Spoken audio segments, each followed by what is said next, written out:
ပေးလို့အစစ်ကျုပ်ပတ်စံလည်းပေးစရာမလိုတော့ဘူးခင်ဗျာအာယုံနောက်လာပြီတော့တော့ခင်ဗျာအေးစိသွားတော့လို့သွားဟောတယ်မမသိ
ပဲသွားမလဲ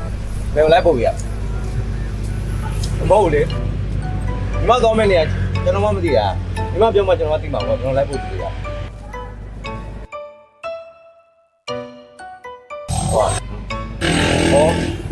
ဟုတ်ပါ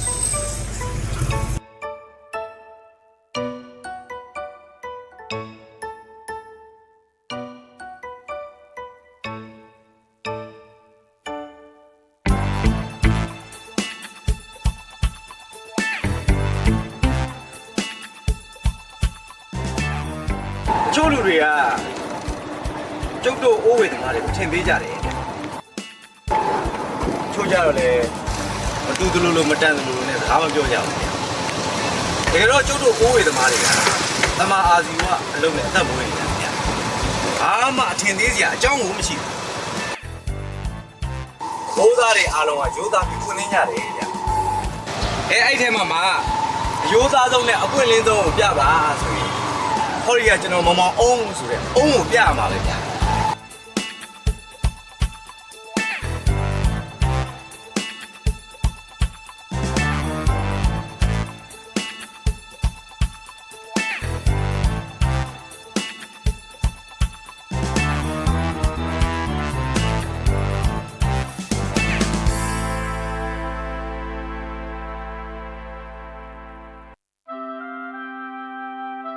ကဲဒီမှာရောက်ပါပြီဗျာဒီမှာပတ်စံ9000ပဲကြားရနော်ဒီကားဂိတ်ကရန်ကုန်မန္တလေးမြန်မာပြည်နဲ့သွားလို့ရတယ်ဗျာနောက်တစ်ခါပဲခူးရောက်လို့ရှိရင်လေအိုးရဲကောင်အားပေးပါအောင်ဖုန်းနံပါတ်လေးပေးထားမယ်နော်ရောက်ပြီလေဟုတ်လေဗျာညီမညွန်ပြတဲ့အတိုင်းမောင်းလာတယ်ဗျာဒီကားဂိတ်မဟုတ်လားဟာဒုက္ခပါပဲဗျာခင်ဗျစိုးစိုးကပြောပေါ့ဗျာဒီကားကိမဟုတ်ရင်ဘယ်ကားကိကိုသွားကျင်တာခင်ဗျာဟမ်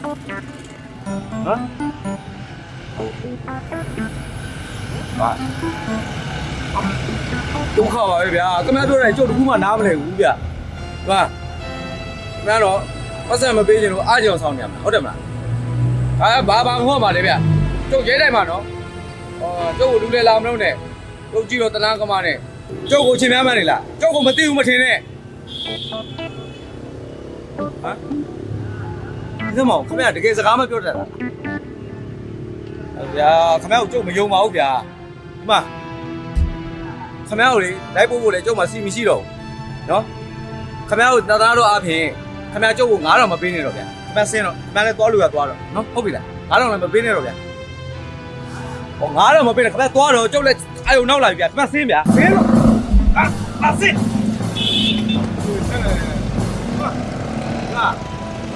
နောက်ကျုပ်တစ်ခါမပြော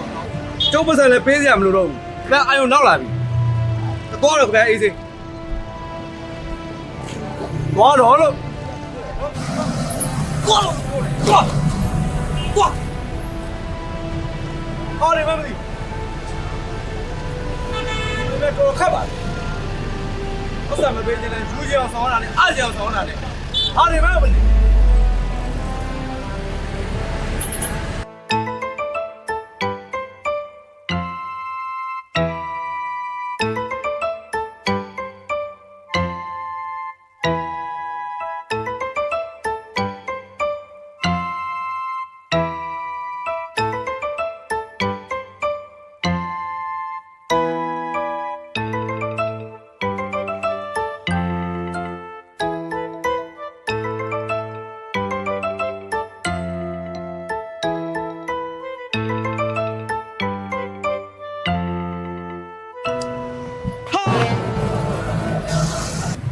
နေစမ်းပါဦးမင်းကသွားလို့ပြောရတယ်လေဘယ်လိုလုပ်ဗီဒီယိုပြန်ရောက်နေတာတော့အာဒုက္ခပါပဲကွာဒီမှာမင်းကဘယ်ကလာပြီးဘယ်ကိုသွားမှာတော့ဟမ်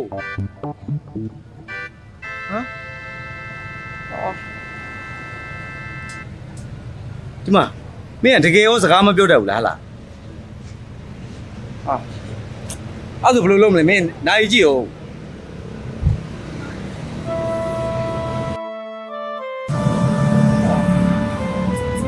မင်းကြည့်ရတာလေကွာတော်တော်ဒုက္ခရောက်နေတဲ့ပုံပဲဒီမှာမင်းကစကားမပြောတတ်ဘူးဆိုတော့စာအုပ်ရေးတယ်လားကောင်းတော့ကွာမရေးတတ်ဘူးအဲ့ဒါဆိုစာအုပ်ဖတ်တတ်လားဒီစာဖတ်တတ်တယ်ဆိုရင်ငါအသိမယ်သီလားရှင်အကြောင်းတစ်ကြောင်းရှိတယ်အဲ့ကိုလိုက်ပို့ပေးမယ်ကျိုးရင်မလိုက်မှာဟာမဖြစ်ဘူးကျုပ်ကလူမျိုးပြတယောက်တည်းနေတာမဖြစ်ပါဘူးဗျာခင်ဗျားတို့မိန်းကလေးနဲ့ဟာ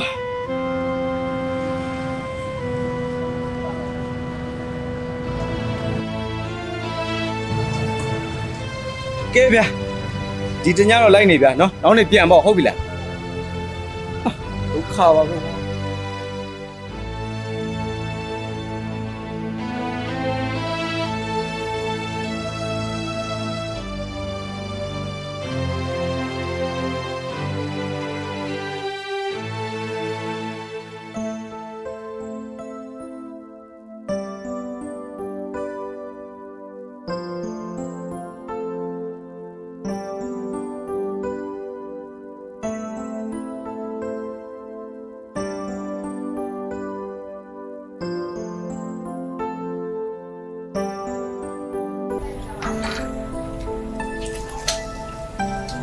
ဒီမှာတော့ခင်ဗျားနဲ့ကျွန်တော်နေရတယ်ပဲဘယ်သူမှလည်းမရှိဘူးခင်ဗျားအေးအေးဆေးဆေးလွတ်လွတ်လပ်လပ်နေလို့ရတယ်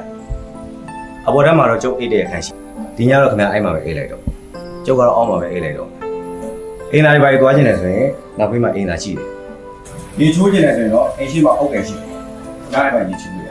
နော်ကဲခုလုံးလို့စေတော့မှန်သားလိုက်တော့နော်ဘယ်မှာဖြစ်တာလဲ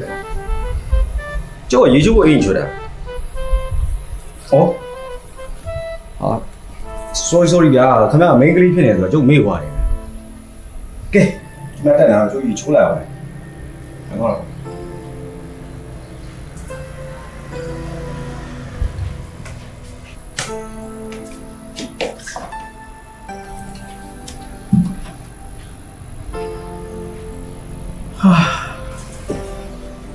တော့ဝါကူကန်တကူတဲ့ဘယ်တက်နိုင်မလဲကွာကြုံလာတော့လေကူညီရတာပေါ့ဟာအုံတို့ဘွားတော့တွေးလိုက်တော့စောက်ဆန်းနေပြီပဲ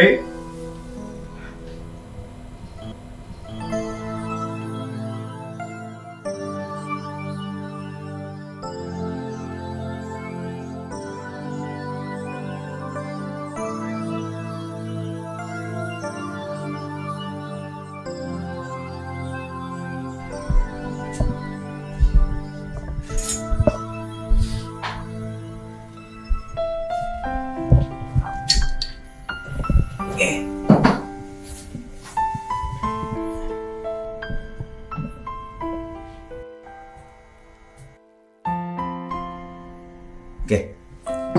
ဟင်းကတော့ဘဲဥဟင်းပဲရှိတယ်ဗျာ။ညကချမ်းစာကျုပ်ကချမ်းစာမယ်နော်ဟုတ်ပြီလား။ကဲစား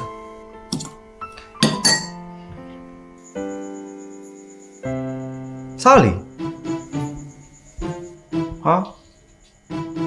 ဘာလဲဟင်းမကောင်းလို့လဲမခင်ဗျာဘဲဥဟင်းစားတာတော်တော်ကန်ကောင်းနေပြီမျိုးဆိုခင်ဗျာငတ်မှာကဲစားပြီးအိတ်တော့ဟာဒုက္ခပါပဲကဲခင်ဗျာဘာစားကျင်တာတော့ဒီချိန်ကျုပ်တို့နားမှာဝဲလို့မရဘူးဗျဟာမင်းကြီးမနဲ့တော့ခတ်နေပါပြီကွာကဲဒီလိုလို့ကဲဘာစားကျင်တာလဲကျုပ်ကိုလုပ်ပြဟုတ်ပြီလား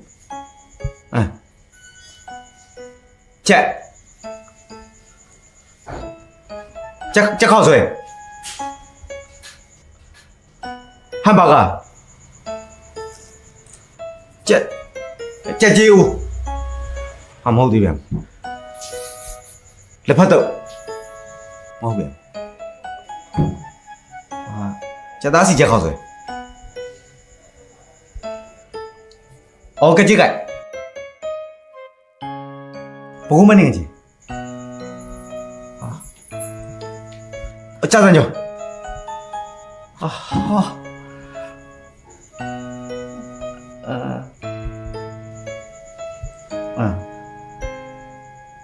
지우시 제. 또 이야, 그러면 좀 뭐라 이야, 좀 바월로 왜 하면 돼 이야. 그, 그러면 불 뜨 찾아 놓으야 돼.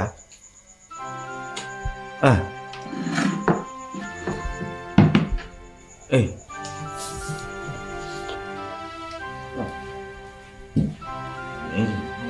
理解没有你的卡路塞没有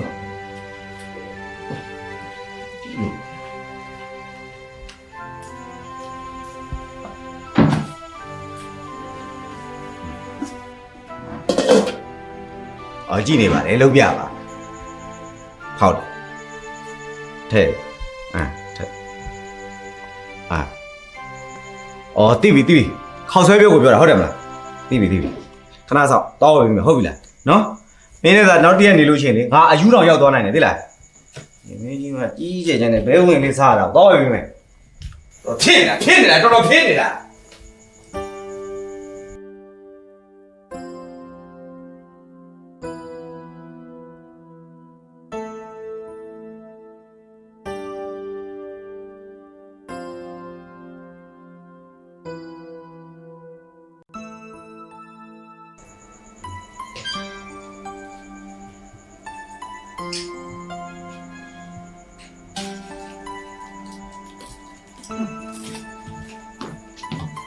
အုံလို့ကွာနော်ကြုံလိုက်အဆန်းနေပြီ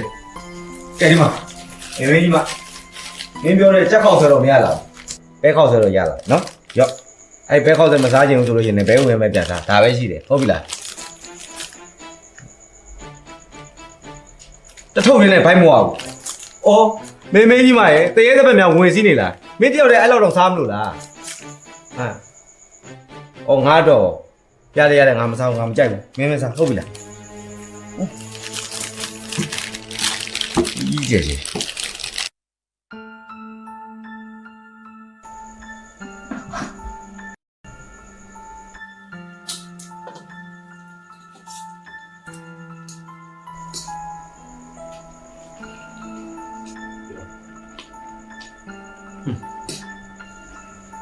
အိမ်လုံးတွေမလုံးချင်လို့တယောက်တည်းအိမ်ငှားပြီးနေပါတယ်ဆိုတော့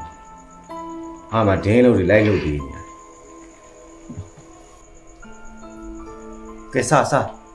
မြင်စားပြီးအိတ်တော့ဟုတ်ပြီလား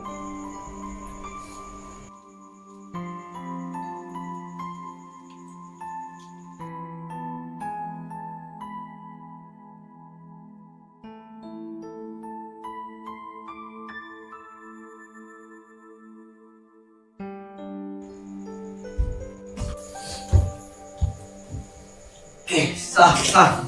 နော်အင်းကြီးရတယ်အစားရှိတဲ့ပုံပဲစားပြီးလို့ရှိရင်သဘိုးလေးနေမယ်ရော့တစ်သုံးလုံးဖြည့်ကျော်လေးစား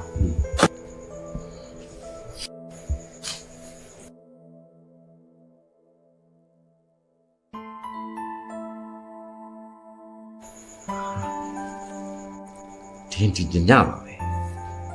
နောက်ခံကြရင်တင်းပြပါ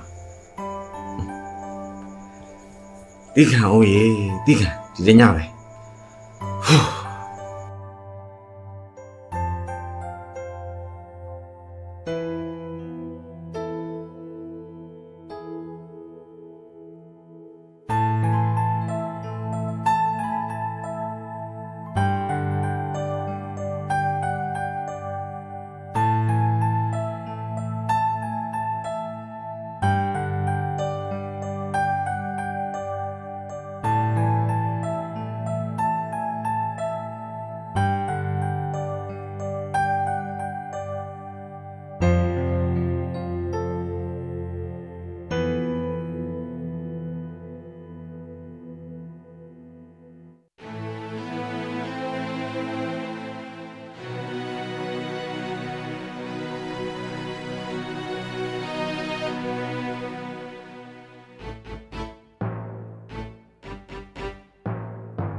ဟာဒီကောင်မလေးကဘယ်ရလဲဘလို့လုပ်ပြီးဘကိုးရောက်လာလဲသူ့ပုံစံကိုကြည့်ရတာတကယ်ဒုက္ခရောက်နေတဲ့ပုံပဲမဟုတ်မှလည်းရောယောက်ျားတော့ခိုးရလိုက်လာလားဟာဒါလည်းမဖြစ်နိုင်ပါဘူးအဲ့ဒါဆိုငါနဲ့တွေ့စရာအကြောင်းမှမရှိတာအော်ငါမေ့နေတာသူ့နာမည်နဲ့သူ့ဘာမှနေလဲဆိုတော့သူ့မပုံနေကြည့်လိုက်ငါသိရပြီပဲချင်းနေချောင်းကဲကောင်းပါတယ်ဟာမဟုတ်သေးပါဘူးချင်းနေချောင်းမကဲကောင်းနဲ့ဘာပဲဖြစ်ဖြစ်ငါအခုလိုကူညီလိုက်လို့လေသူလေးအဆင်ပြေသွားတာ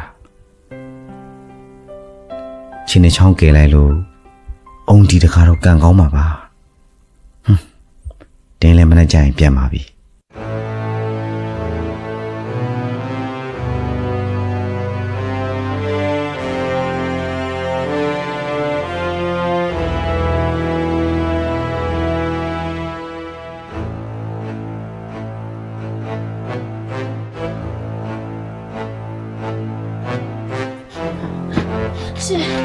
ရှင်မရောက်ပါနဲ့နော်ရှင်ဒါဘာလုပ်တာလဲ ငါအစကတည်းကထင်တာပဲမင်းကစကားပြောတတ်တာပဲဟမ်မင်းကကားမပေးခြင်းလို့အခုလိုဟန်ဆောင်နေရမလားဟမ်မင်းငါလက်ထဲကနေပြီးတော့ရုံးမလို့ပါဘူးကွာ ရှင်ကြောင့်လူရောက်ထင်တာရှင်လက်စတော့လူရောက်ပါပဲ အာလူရောက်ပါပဲ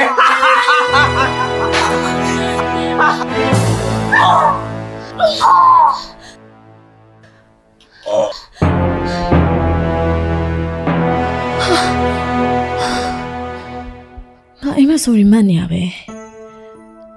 မဟုတ်မှလွယ်ရောအောင်ဆိုရဲသူငါ့အောင်များတစ်ခုခုကြံစီနေရလားမသိဘူးမဖြစ်နိုင်ပါဘူးငါတွေးလို့နေလို့ပဲဖြစ်မှာပါဘာပဲဖြစ်ဖြစ်ယောက်ျားရယုံရတာမဟုတ်ဘူးသူဘာမှမလုပ်ခင်ငါဥအောင်ကာကွယ်ထားမှရမှာ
ရလိုက်စမ်း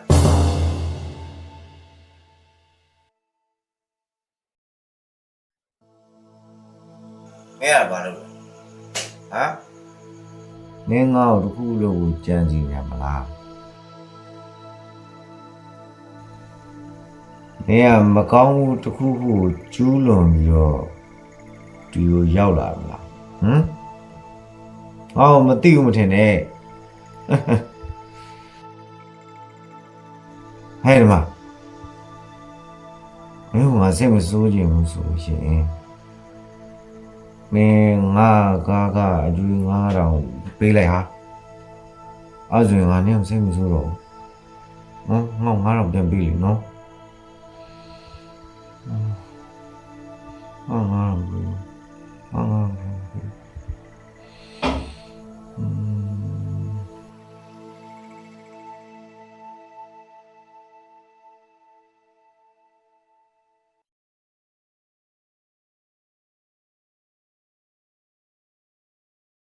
ပြန်ပေး ငါကျင်းနေပြီလား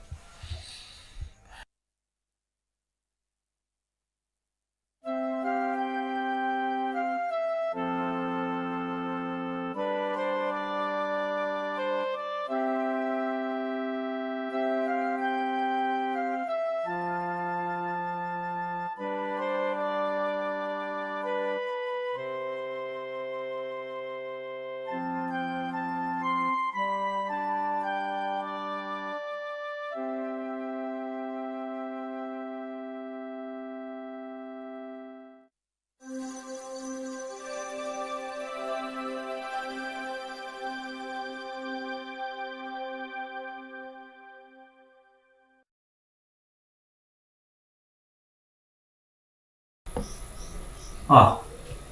ကြားရကွာဘာတွေလုပ်နေမှမသိဘူးဟာ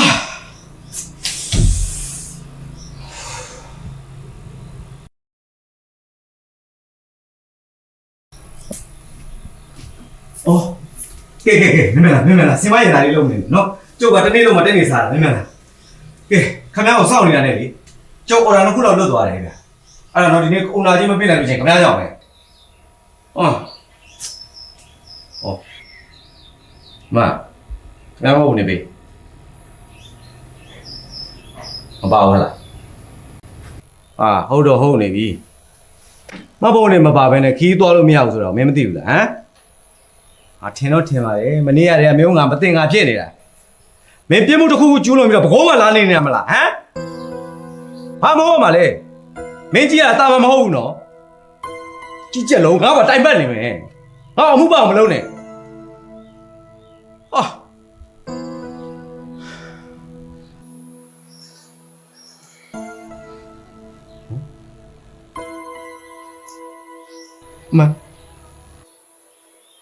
အမေအိုက်ဒီနေပါလာလို့အမေအိုက်ဒီလို့အိုက်ဒီနေပါလာလို့လေငါ့ကိုလာငိုပြတယ်ဟဟလားဒီမှာငိုတိုင်းတနာတတ်တဲ့ထဲမှာလေအုံးလို့မပါဘူးကွာငိုကြိုက်တော့ငို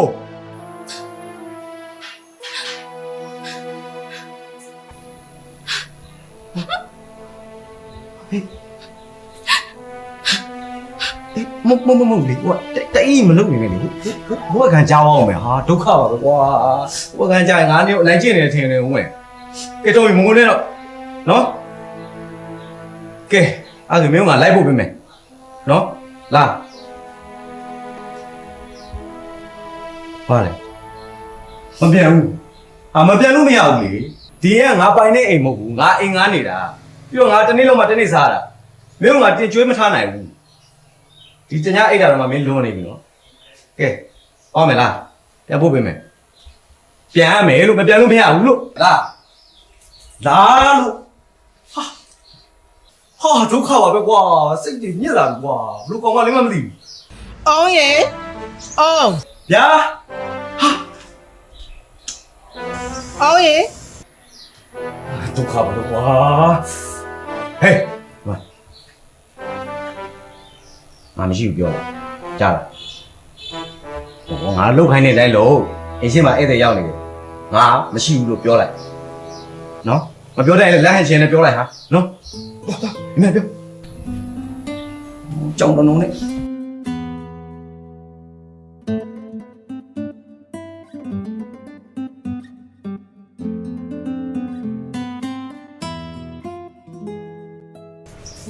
အောင်ရော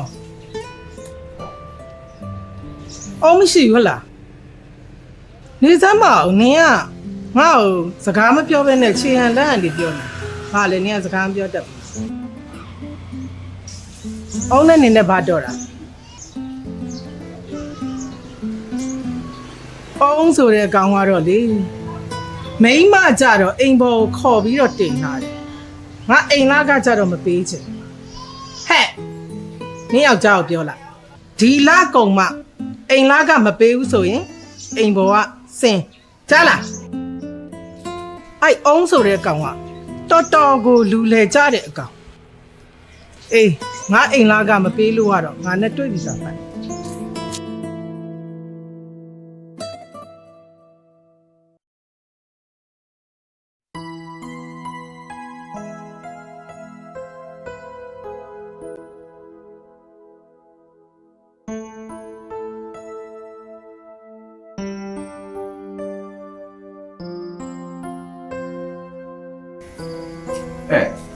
ဘာလို့ချာ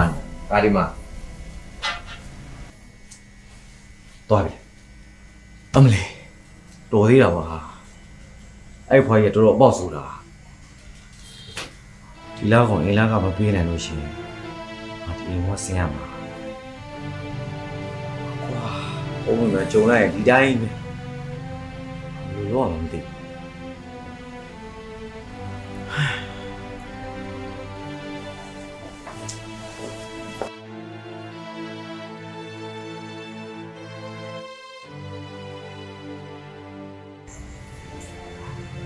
ဘာလို့လဲ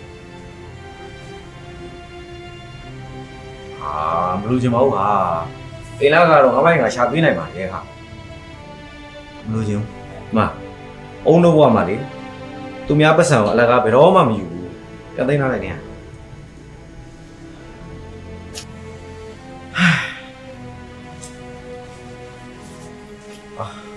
အဲ့ဘွားကြီးပြန်လာရင်လွယ်မှာမဟုတ်ဘူးလားဘုံလာစမကားထုတ်ဖို့လေနောက်ကျနေဒါသွားမယ်လာသွားမယ်လို့ဘုခါလာသွားမယ်အဖိုးတင်ရောက်လာမလွယ်ဘူးသွားမယ်လာ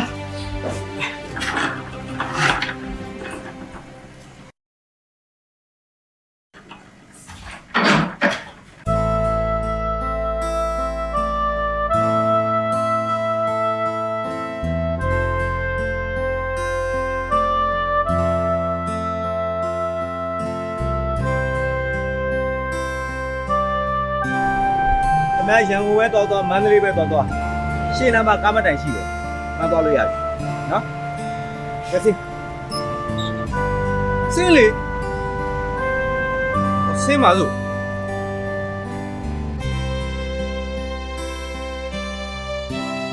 မှန်းသွားလို့ရတယ်ဟုတ်ပြီလား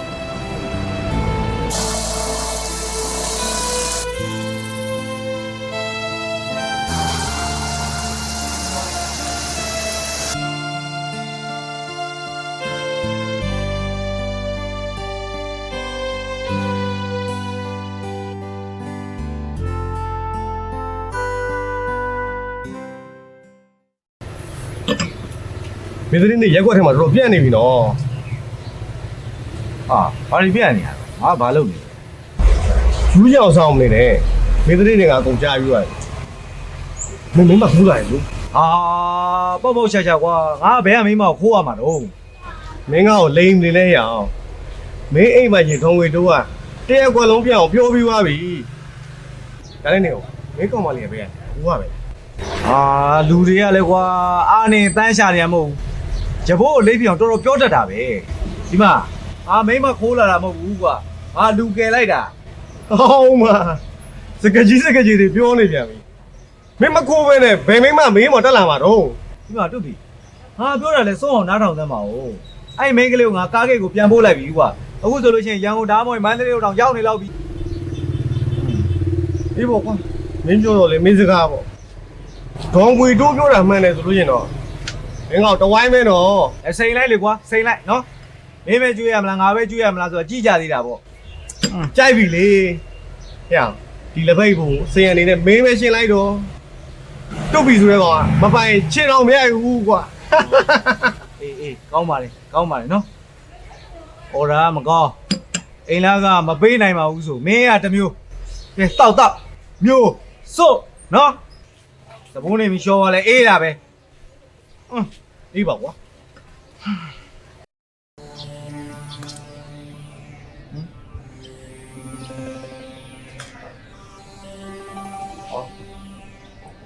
ဘာလဲပွင့်နေပါရောက်โอ้ไฟလာခေါက်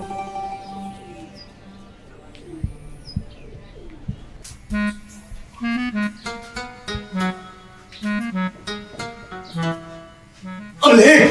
ဟာမင်းပြန်ဝိုင်းမဟုတ်လားဘလို့လုပ်ပြီးဒီရောက်နေရတော့အာဒုက္ခပါပဲကွာငါမင်းကိုလိုက်ဖို့လဲလို့ပြန်သွားရအောင်ထင်တာမင်းပြန်တော့မပြန်ရင်ငါရဲတိုင်မှာငါဘာမှတ်နေလဲ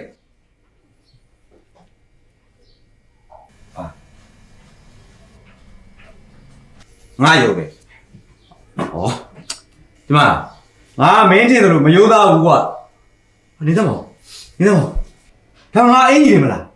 မင်းငါအင်ကြီးတွေယူဝတ်ထားတယ်ဟလားအော်ဒုက္ခပါပဲမင်းငါအင်ကြီးဘာလို့ယူဝတ်တာတော့အခုချော့ပြေးပြန်မလို့အဲ့ထားခဲ့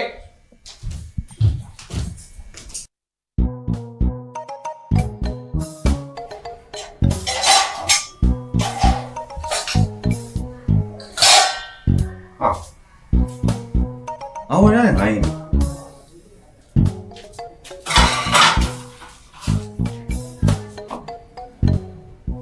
က္ခဟာအတင်းနဲ့ချက်ပဲပြင်မယ်များသွားပြီကွာများသွားပြီမင်းတော်တော်များသွားပြီမင်းမြို့ရောက်နေငါစားမဲ့ဟင်းနေယူစားလိုက်တယ်မလားဟမ်အမင်းဘယ်လိုလူလဲကွာငါအင်ကြီးတွေလည်းယူဝတ်တယ်မြို့ရောက်နေတဲ့ထမင်းတွေလည်းစားတယ်ငါအခုပိုက်စားနေပြီကွာစားကြမရှိဘူးဟာမင်းတော်တော်တရားလုံးနေပြီနော်မင်းကတော့ဘယ်ချိန်ဒီစိတ်ဒုက္ခတွေပေးနေမှာလဲမင်းမိန်းကလေးဖြစ်နေလို့နော်ယောက်ျားလေးကငါဆွဲထုတ်လိုက်မှာဟာမှန်တယ်ဟာလေဘာပြောလဲခဏဟောများနေကွာတော်တော်များနေဒုက္ခပေးဦးမလို့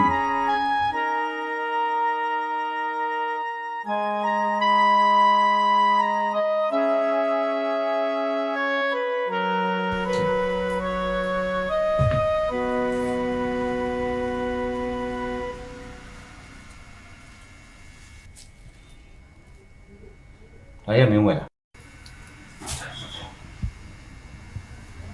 နေသမောင်မင်းကငါ့ကိုကားက9000တော့မပေးနိုင်တာဘယ်ပတ်စံနဲ့ဝဲလား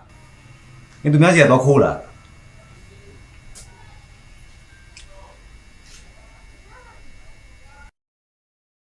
လက်စုပ်ကိုရောင်းဝဲလာဟာမင်းအဲ့လိုတွေလုပ်ပြီးတော့လေငါ့ကိုဖားစရာမလိုပါဘူးဒီမှာမင်းကငါတင်မကြွေးထားနိုင်ဘူးဒီအိမ်မှာမင်းကိုလက်ခံလို့မရဘူးเนาะအဲ့တော့မင်းပြန်ပါ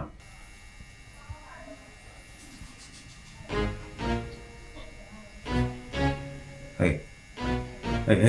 你ဘာလုပ်မလို့လဲဟမ်ဟေးဘာလုပ်တာတော့ဘာလုပ်တာတော့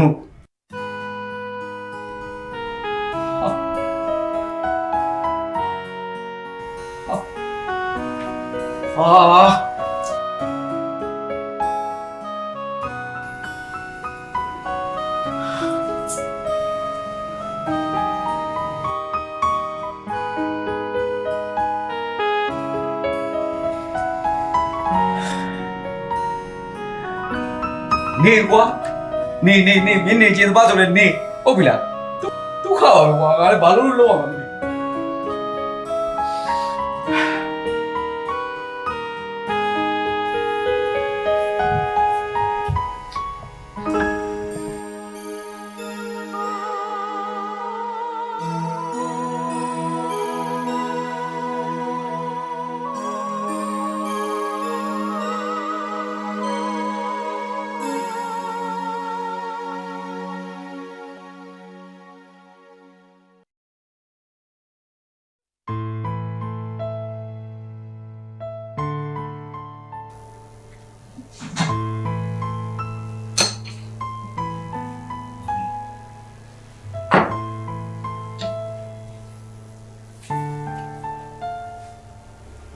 ဟင်းနေရတော့ရှယ်ပဲ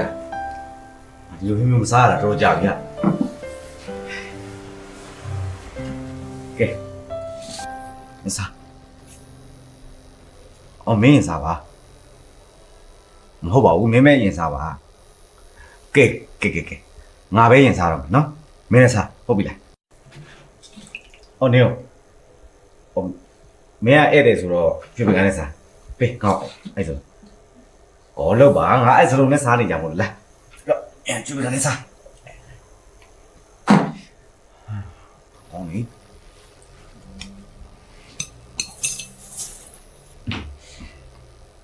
哟，这啥？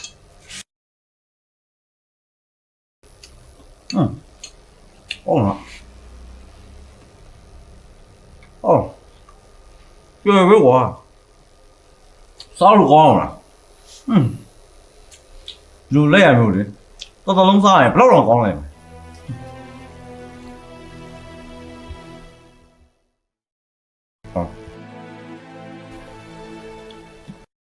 ဟိုဟာ sorry 啊စကားပြောနေနေလောอ่ะစားတော့အောင်ထက်တာ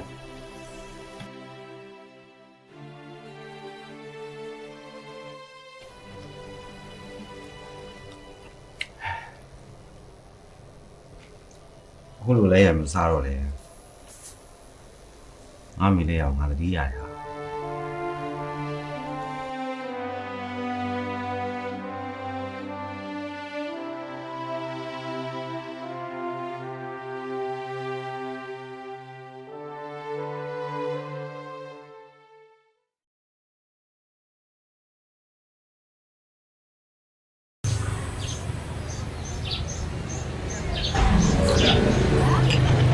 ဟုတ်ဘယ်လိုလဲမနေ့တော့လောင်းလာတယ်ခင်ဗျ ဒီမောင်းတူကြီးอ่ะဒါလည်းအဲ့ကောင်မလေးတော့သိချင်တယ်သိကောင်းတာ ဟာမင်းပုံစံကြီးอ่ะယောဂတော်တော်ကျွမ်းနေပြီနဲ့တူတယ်ဒါနဲ့နေပေါ့အဲ့ကောင်မလေးကလှဘာအောင်မရှိုးရနဲ့နော် မင်းပြောမှာပဲငါတကယ်မင်းမရနေကြနေတယ်ကွာ အော်မင်းနဲ့တူနေတာမင်းမပဲလေ တူပြီဒီစုံမပြောနဲ့ကွာငါသူ့နာမည်တော့တေချာသိရသေးတာမဟုတ်ဘူး ဟမ်ကိုနဲ့တူနေတဲ့မိန်းမနာမည်တော့မသိဘူး ငါမင်းမမဟုတ်ပါဘူးဆိုနေမှာကွာငါသူ့ကဲတင်တဲ့အနေနဲ့ပဲခေါ်ရတာကွာသူဒုက္ခရောက်နေတယ်ထင်လို့ ဟာမင်းတော်တော်တုံးတာပဲကွာဒီကိကြီးမှာသူ့နာမည်သိကျင်တယ်ဆိုလို့ရှိရင်မှတ်ပုံနဲ့တောင်းကြည့်လိုက်ရုံပဲ ဟာမှတ်ပုံနေမပါဘူးကွာ ဘာမှမစက်ပြောခိုင်းမို့ စကားလည်းမပြောတတ်ဘူး ဟမ်ဒီကောင်းပြောတယ်ဘာလဲအဘဘာ အဘောဟုတ်တယ် အဘဘာ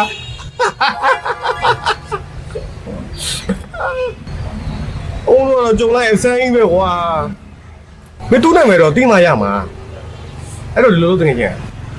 မင်းသူ့နာမည်သိအောင်အဲ့အောက်ပြီးတော့မိကြီးကိုစူးစမ်းကြည့်ပါအေးကွာစူးစမ်းကြည့်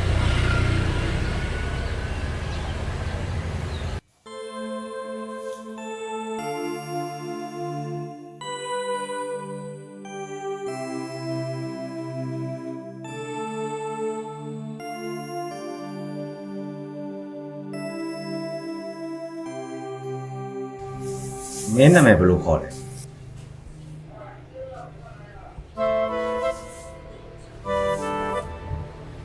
ပြောရင်လည်းရရမယ်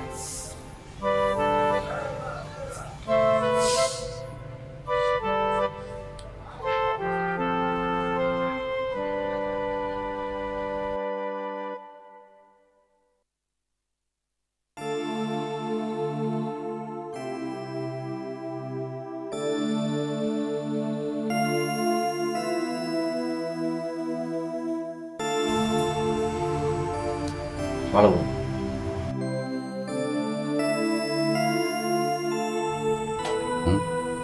ဟုတ်လေမင်းနာမည်ကိုမင်းရေးရမှာလေမင်းနာမည်ကိုငါမှမသိတာငါဘယ်လိုလုပ်ပြီးရေးရမှာဟောရေးရော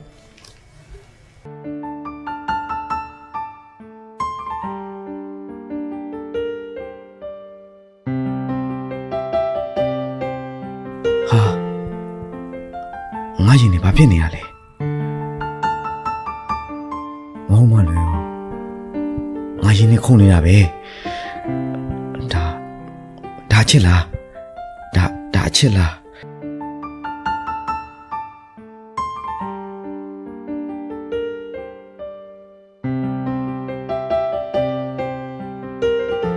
ထိန်စမ်း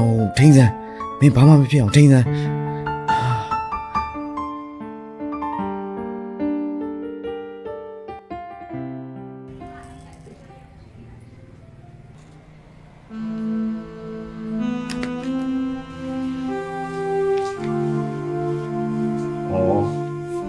tên mẹ này tên được quá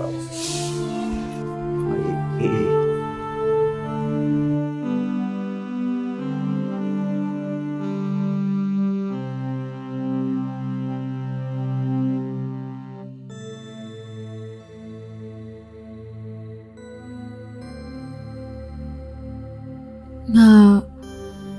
ကိုယ်ကများချစ်မိနေရလားရှင်ခုံမိရတော့အမှန်ပဲဒါပေမဲ့ကိုကငါလိုလူမျိုးဘယ်ချစ်ပါမလဲလေအခုလိုငါ့ကိုကူညီပေးရအောင်ပဲသူ့ကိုကျေးဇူးတင်နေရပြီ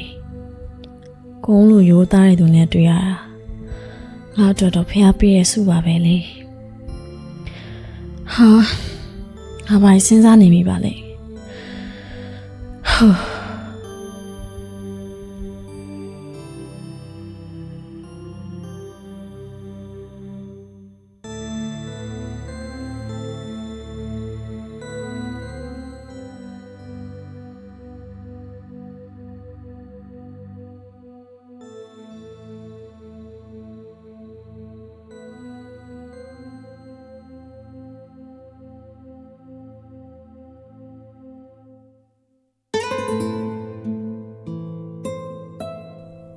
ငါသူ့ကိုချစ်မိနေပြီလားသူ့လိုလှပတဲ့မိန်းကလေးဟာငါလိုလူချမ်းတယောက်ကိုပြန်ချစ်နိုင်ပါမလားမမျှော်လင့်မဲစုံစည်းရပါမယ်မမျှော်လင့်မဲဝေးသွားမှာငါကူဘာလို့ကြောက်နေတာလဲ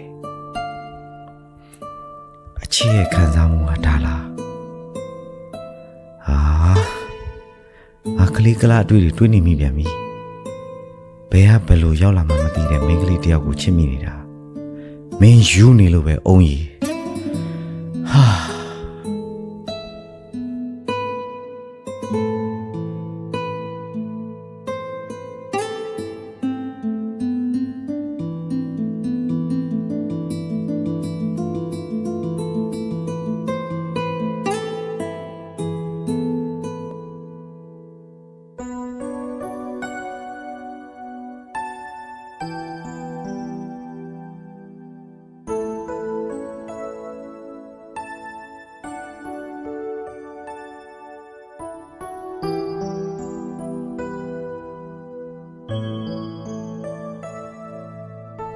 တဲ့နု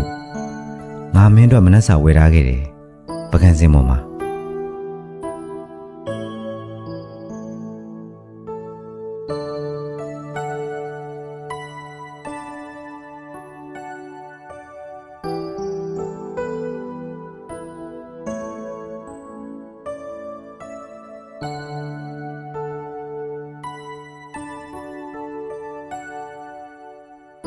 အပြေုံတယောက်တည်းထွက်မသွားနဲ့နော်ငါစိတ်ပူလို့ညနေငါစောစောပြန်လာခဲ့မယ်မင်းရေချိုးပြီးဝှလို့ရအောင်ငါဝက်တွေစပွဲပေါ်မှာတင်ခဲ့တယ်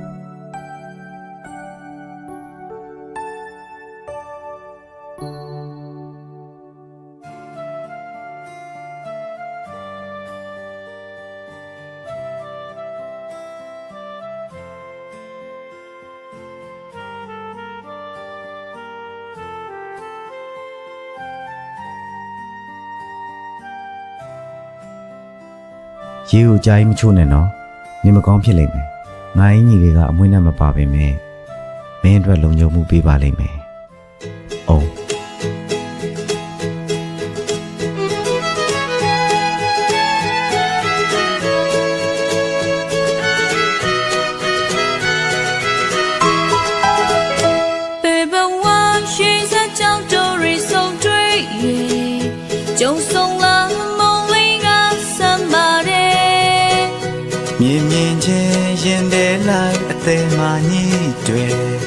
မောင်ကလည်းမေလိုပဲချစ်ပါတယ်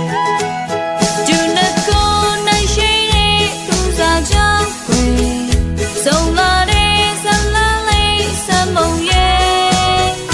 မောင်မဲမခွဲချစ်ခီလန်တို့တူရှောက်မယ်ရှေးရဲ့စကိုစုတောင်းကြောက်တင်နေချစ်တဲ့ချစ်မဲ့ချစ်ရဲ့အချီရဲ့စာရှင်ကုန်းလာရဲ့ပြစုံွယ်ချစ်တဲ့ချစ်မဲ့ချစ်ရဲ့ရှင်ဝါကကြုံဆုံလာတဲ့ရေးစရဲ့ချစ်တဲ့ချစ်မဲ့ချစ်ရဲ့အတူဆုံးချိန်မေးမောင်ရဲ့ချစ်ချစ်လေး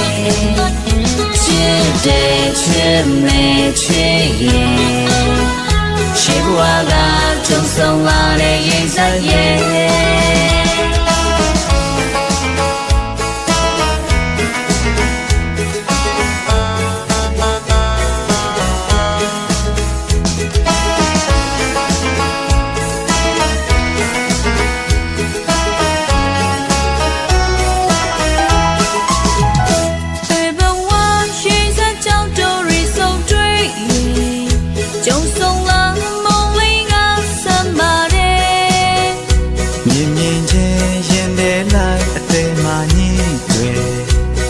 ပါလဲမေလိုပဲချစ်ပါတယ်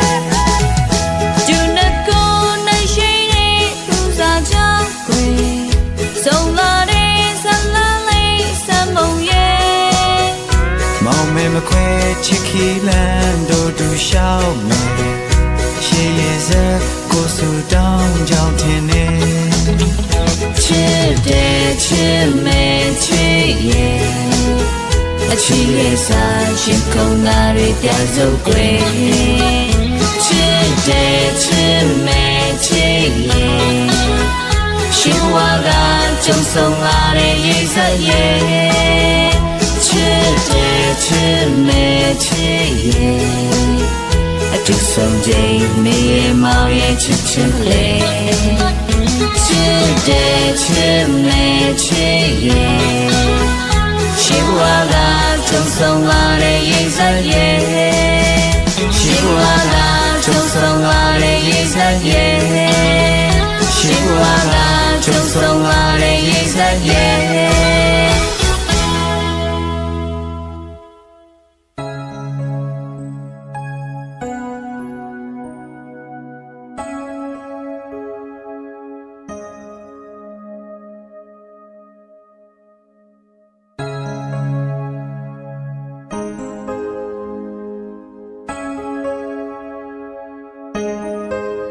တဲနူကရန်ကုန်မှာနေတာပဲဟာဒီစာရွက်ကိုတဲနူတွေးလို့မဖြစ်ဘူးတဲနူတည်သွားရင်ရန်ကုန်ပြန်တော့မှာတဲနူရန်ကုန်ပြန်ရင်ငါသူနဲ့ဝေးရမှာပဲဟာ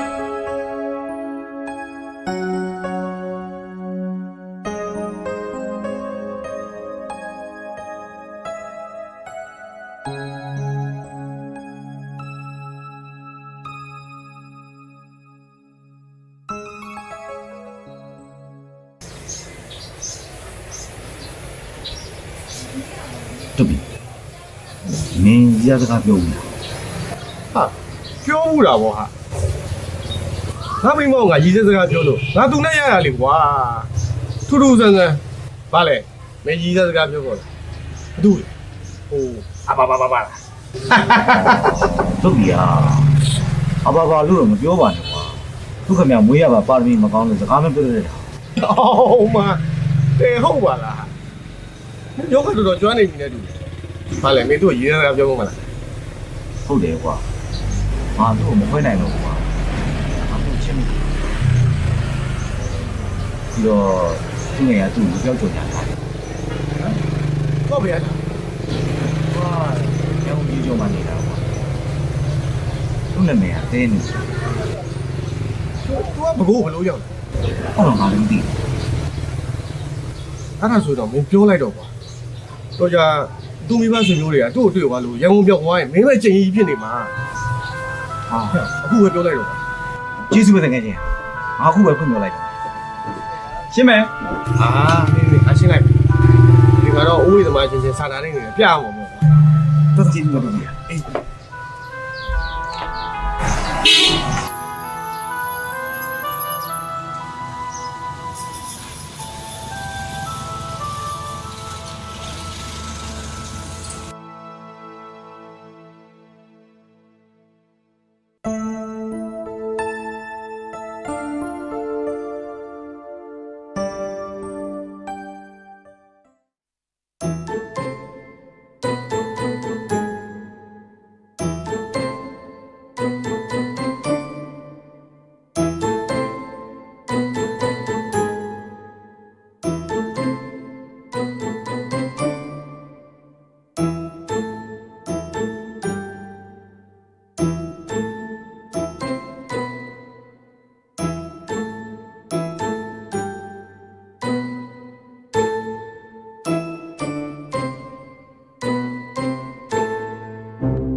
မင်းဟောက်ရိုက်တယ်ငါဘာလုပ်လို့လဲအော်ဟာတွေးရအောင်ရောမင်းပြောတာသေးကြလား ပြေးကြတာပေါ့အဲ့ဒီမှာတန်းညူရှိတယ် အေးမင်းပြောထားလို့ငါသူ့မိဘတွေကိုခေါ်ပြီးသွားရင်သူ့မိဘတွေလည်းမကြခင်ရောက်လာလိမ့်မယ်ငါ့ကိုလက်မထက်ရှင်လို့ထွက်ပြေးသွားတဲ့သူတို့သမီးလောင်းငါမရရအောင်ယူပြမယ်တွေးကြသေးတာပေါ့တဲနုရာတွေးကြသေးတာပေါ့ဟဲ့အခုငါတဲ့နေအောင်မင်းငါ့ကိုလိုက်ဖို့ပဲ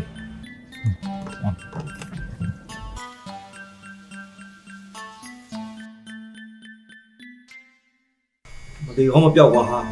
ချက်ကောင်းထင်ငါသေးမှာဟာဒီကြီးလိုက်ခဏခဏတောင်းမှနေတာယူရနောက်စဉ်မတောင်းမှအောင်လို့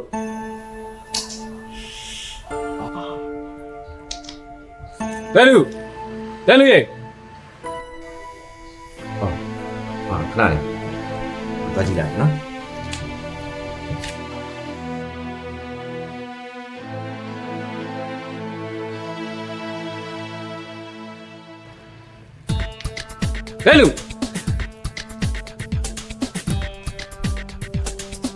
တဲနု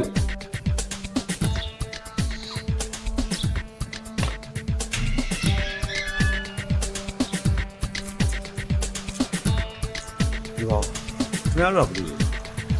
ဘာလို့တဲနုနဲ့မခေါ် ရငါတို့တဲနုနဲ့အခုတွေ့ကျင်တယ်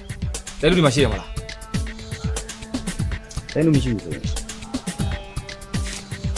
ငါ့ကိုလာလိုက်မနေနဲ့တဲနုဒီမှာရှိရဆိုတော့ငါတို့သိပြီးသွားပြီအေးမင်းတဲနုနဲ့ငါတို့ပေးမတွေ့ဘူးဆိုရင်အေးကိုမရခုံးနဲ့ထောင်ချလိုက်ပါတော့ရ တို့ခွင့်မပေးဘူးဆိုရင် ဒီကောင်ကွာရရ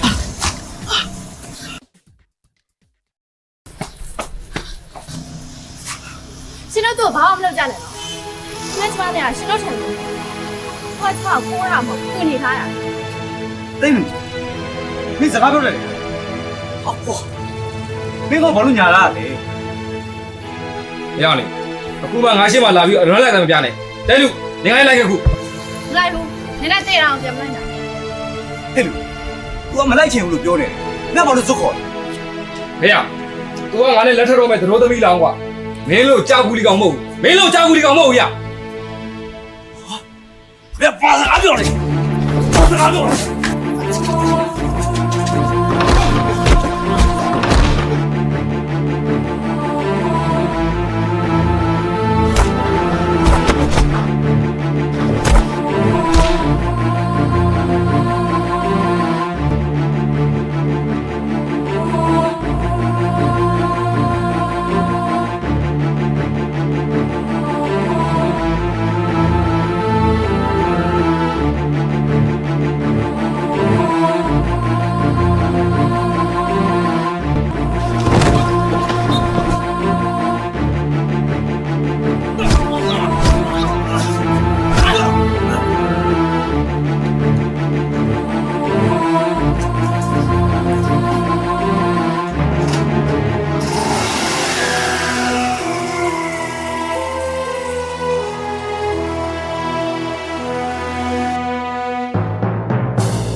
ကျွန်တော်ရင်ဝင်နေရတဲ့စွမ်းမထုတ်သွားပါနဲ့ဗျာကျွန်တော်တဲလို့မဲမဲလို့လို့ချင်းနေလို့ပါဗျာ စီရတဲ့တဲနူမခေါ်သွားပါနဲ့ဗျာကျွန်တော်တောင်းပါပါလေ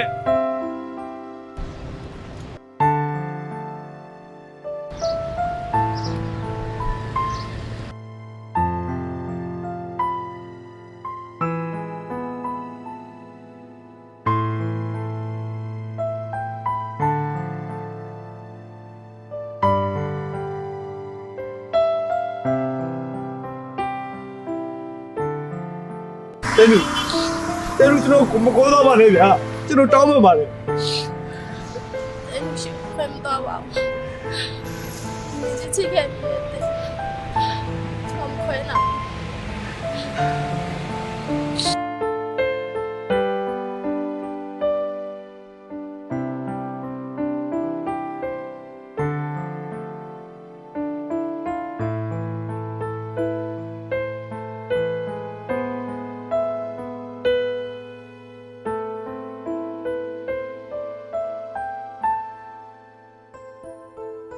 သမီးလေးကိုစိတ်ဆင်းရအောင်လုပ်မိတဲ့အတွက်ဥတို့မှလည်းတာဝန်ရှိပါတယ်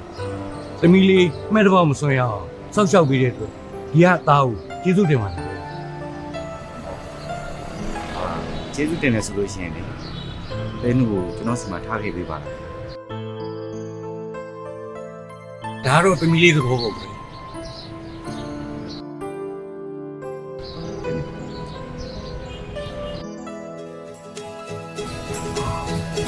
လာလိုက်တာတဲနူ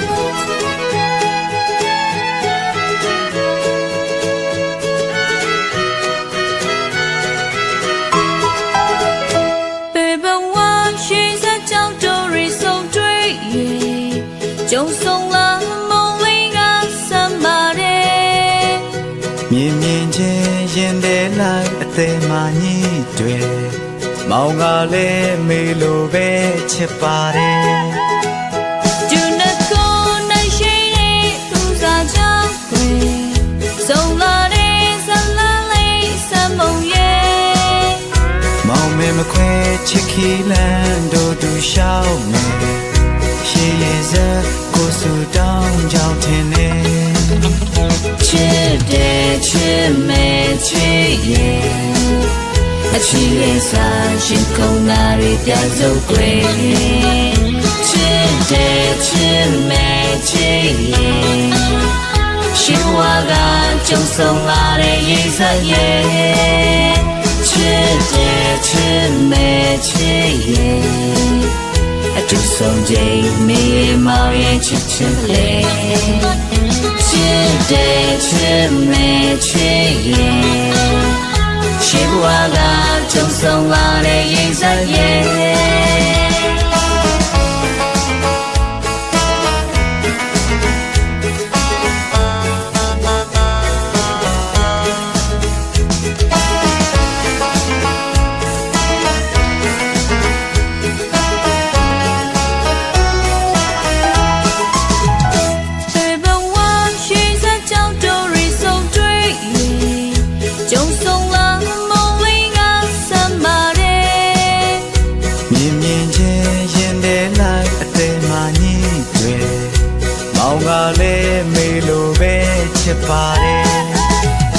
就那个那些的路上交汇，